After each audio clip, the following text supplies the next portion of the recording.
Assalamualaikum warahmatullahi wabarakatuh. Perkenalkan, kami dari kelompok 2 yang beranggotakan Eni Sulistiani dan Wulan Damayanti. Kami akan menjelaskan mengenai penilaian persediaan. Ada beberapa subbab materi yang akan dibahas pada materi penilaian persediaan ini. Yang pertama adalah mengenai klasifikasi persediaan, yang kedua mengenai arus biaya persediaan, yang ketiga mengenai barang fisik yang dimasukkan dalam persediaan, yang keempat mengenai biaya yang dimasukkan dalam persediaan, dan yang kelima mengenai asumsi arus biaya. Kemudian materi pertama yang dibahas adalah mengenai klasifikasi persediaan. Persediaan dibagi menjadi beberapa macam. Untuk perusahaan dagang, persediaan yang tersedia adalah hanya persediaan barang dagang. Kemudian yang kedua, pada perusahaan manufaktur, persediaan yang ada adalah persediaan bahan baku, persediaan barang dalam proses, dan persediaan barang jadi. Arus biaya pada persediaan adalah perusahaan menambahkan persediaan awal pada pembelian dalam satu periode untuk sampai pada beban pokok yang tersedia untuk dijual. Kemudian, beban pokok yang tersedia untuk dijual ini kemudian akan diserahkan ke persediaan akhir dan beban pokok penjualan yang didasarkan pada jumlah barang dalam persediaan dan barang yang akan dijual. Ada dua jenis sistem yang digunakan untuk mengelola catatan persediaan yang akurat. Yang pertama adalah sistem perpetual dan yang kedua adalah sistem periodik. Pada sistem perpetual ini, perusahaan terus melacak perubahan dalam akun persediaan. Ada fitur akuntansi sistem persediaan perpetual. Yang pertama, pembelian barang akan didebit ke persediaan dan bukan ke pembelian. Yang kedua, mengenai biaya angkut. Biaya angkut akan didebit ke persediaan dan bukan ke pembelian.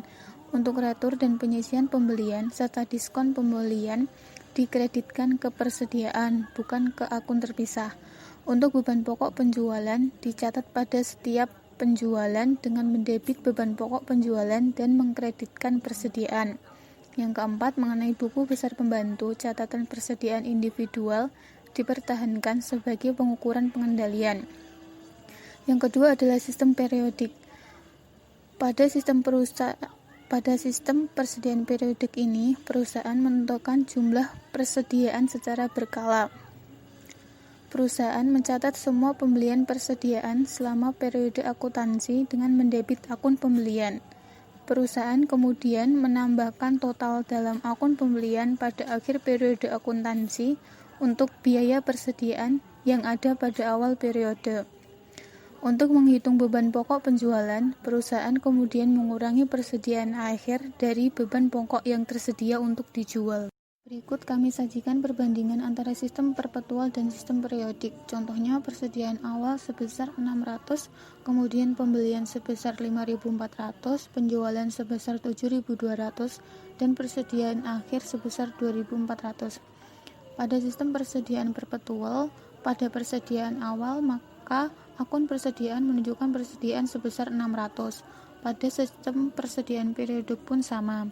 Yang kedua, pada saat pembelian dengan menggunakan sistem persediaan perpetual, perusahaan akan mencatat persediaan di debit sebesar 5.400, kemudian akan mencatat di kredit utang dagang sebesar 5.400.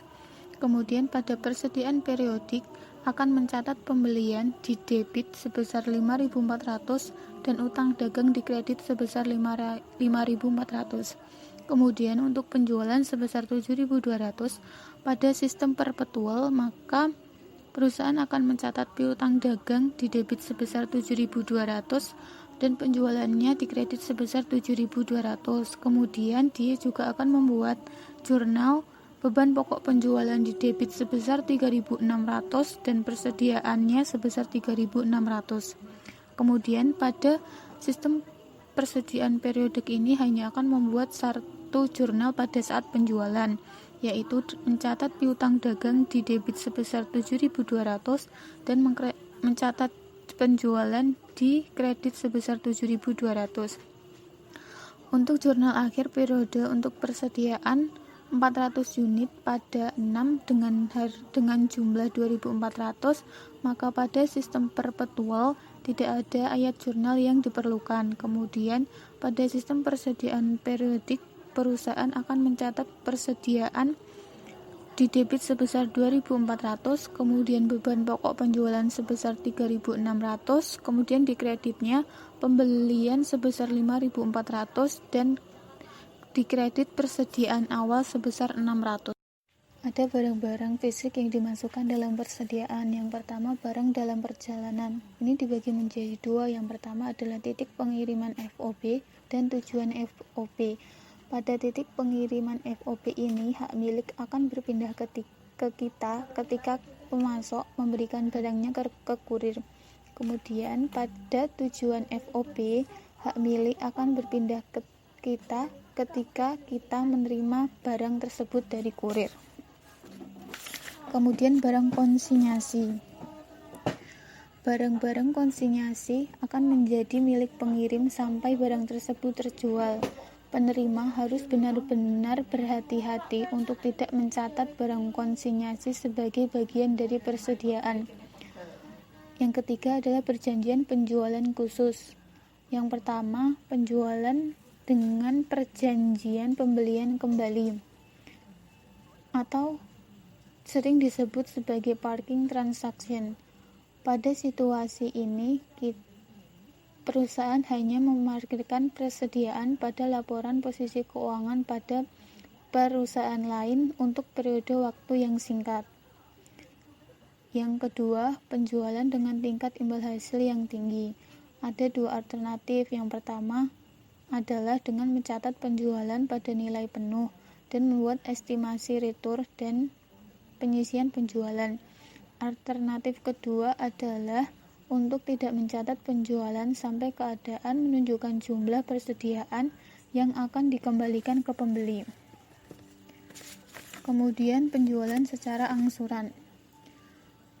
Penjualan secara angsuran ini penjual harus mengecualikan barang dari persediaannya jika dapat secara wajar memperkirakan presentasi piutang tidak tertagih. Ada beberapa biaya yang dimasukkan dalam persediaan. Yang pertama adalah biaya produk. Biaya produk adalah biaya produk yang menempel kepada persediaan. Biaya produk dibagi menjadi 3, yaitu yang pertama biaya pembelian. Biaya pembelian ini mencakup harga pembelian, biaya masuk, transportasi, dan biaya penanganan.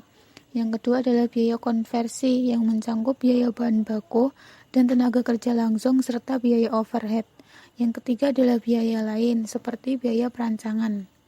Yang kedua adalah biaya periode. Biaya periode ini tidak langsung berhubungan dengan persediaan. Contohnya, beban penjualan, beban umum dan administrasi. Yang ketiga adalah diskon pembelian. Diskon pembelian dicatat menggunakan dua metode, yaitu metode neto dan metode bruto. Ada dua metode dalam pencatatan diskon pembelian. Yang pertama adalah metode bruto dan yang kedua adalah metode neto. Misalnya pada biaya pembelian sebesar 10.000 dengan termin 2/10 dan netonya adalah 30. Perusahaan akan mencatat pembelian sebesar 10.000 di debit, kemudian akan mengkreditkan di utang sebesar 10.000. Jurnal tersebut adalah jurnal untuk metode bruto. Kemudian untuk metode neto, perusahaan akan mencatat pembelian di debit sebesar 9.800 dan akan mencatat di kredit utang sebesar 9.800. Yang kedua, transaksi faktur sebesar 4.000 yang akan dibayarkan pada periode diskon. Pada metode bruto, perusahaan akan mencatat utang sebesar 4.000, kemudian akan mencatat diskon pembelian di kredit sebesar 80 dan akan mencatat di kredit kas sebesar 3.920. Kemudian pada metode neto, perusahaan akan mencatat utang sebesar 3.820 dan akan mencatat di kredit kas sebesar 3.920. Kemudian transaksi ketiga, faktur sebesar 6.000 dibayarkan pada periode diskon. Perusahaan akan mencatat utang di debit sebesar 6.000 dan akan mencatat kas di kredit sebesar 6.000. Dan untuk metode neto, perusahaan akan mencatat utang sebesar 5.880 dan kemudian akan mencatat di debit juga kehilangan diskon pembelian sebesar 120. Kemudian akan mencatat di kredit kas sebesar 6.000. Bahasan yang selanjutnya adalah biaya rata-rata. Sesuai dengan namanya, metode biaya rata-rata memberikan harga persediaan berdasarkan biaya rata-rata semua barang yang serupa atau sejenis yang tersedia dalam satu periode tersebut.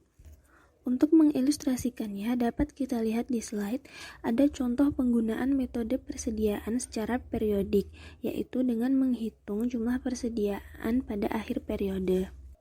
Dalam menghitung persediaan pada akhir periode menggunakan metode rata-rata tertimbang.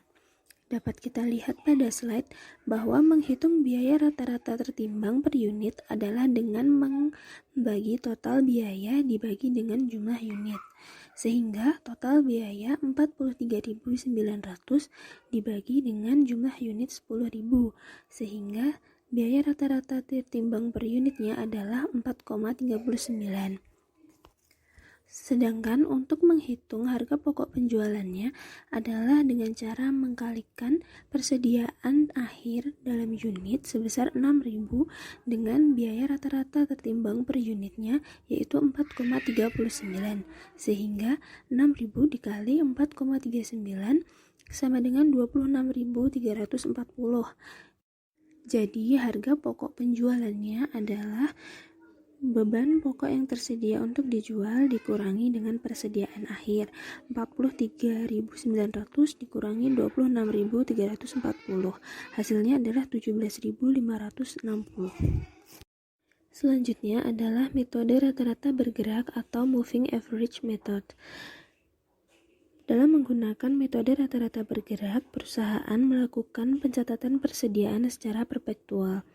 Dapat kita lihat di contoh bahwa harga per unit barang dapat berubah ketika kita melakukan pembelian barang baru. Misalnya, pada slide tanggal 2 Maret melakukan pembelian 2.000 unit dengan harga $4. Kemudian tanggal 15 Maret melakukan pembelian sebanyak 6.000 unit dengan harga $4,4.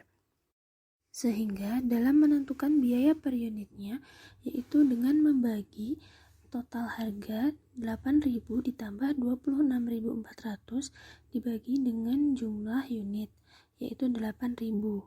Sehingga 8.000 ditambah 26.400 sama dengan 34.400 dibagi dengan 8.000 unit.